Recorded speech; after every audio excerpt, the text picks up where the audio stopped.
শীতে গরুর মাংস, বৃষ্টিতে গরুর মাংস, ঘুরতে গেলে মেহমান এলে গরুর মাংস। আসলে এমনিতে খাওয়া ছাড়াও আমরা বিভিন্ন উসিলায় আমাদের এই প্রিয় জিনিসটাকে খেয়ে নিই বা খেয়ে নিতে পছন্দ করি। আমার বাসায় তো অনেক বেশি সবাই পছন্দ করে, আমাকেও বারে বারে রান্না করে নিতে হয়। হ্যালো, আসসালামু আলাইকুম এভরিওয়ান, ওয়েলকাম জানাচ্ছি আমার এই কিচেনে।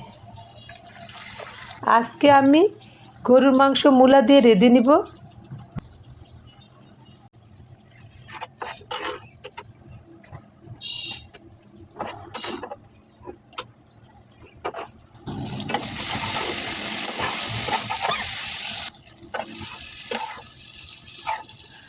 কথা বলতে বলতে আমার মাংসের মশলাও কষানো হয়ে গেছে।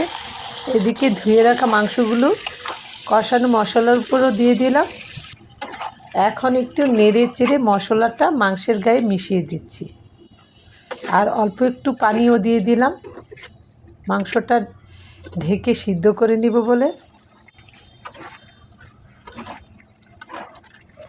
মাংস ভালো সিদ্ধ হলে খেতেও ভালো লাগে বেশি। এই মাংসটা এত বেশি শক্ত ছিল যে অনেক বেশি সময় লেগে গেছে আমার। প্রেশার কুকারে রান্না করলে বেশি ভালো হতো। আমি অবশ্য প্রেশার কুকারে তেমন একটা রান্না করি না, আমার মাংস খেতে ভালো লাগে না বেশি প্রেশার কুকারে। এই মাংসটা আমি অল্প আঁচে ঢেকে অনেকক্ষণ চুলায় বসিয়ে আমি সিদ্ধ করে নিয়েছি। সিদ্ধ হওয়ার পর মূলাও দিয়ে দিলাম।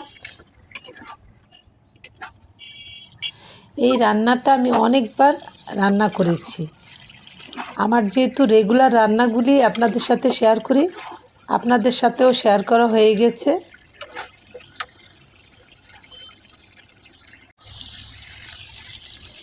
মূলা মাংস যেহেতু কষানো হয়ে গেছে, সেজন্য আমি ঝোলও দিয়ে দিয়েছি, আর ঝোলের পরিমাণটা একটু বাড়িয়ে দিয়েছি।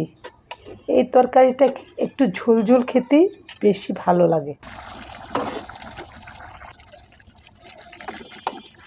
রান্না আমার শেষ পর্যায়ে, ভালোভাবে বলক উঠলেই নামিয়ে নিতে হবে।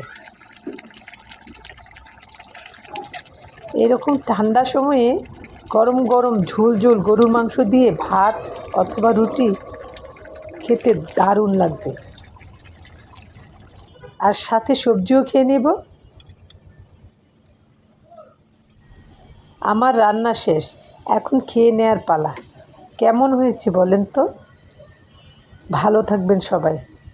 আল্লাহ হাফেজ।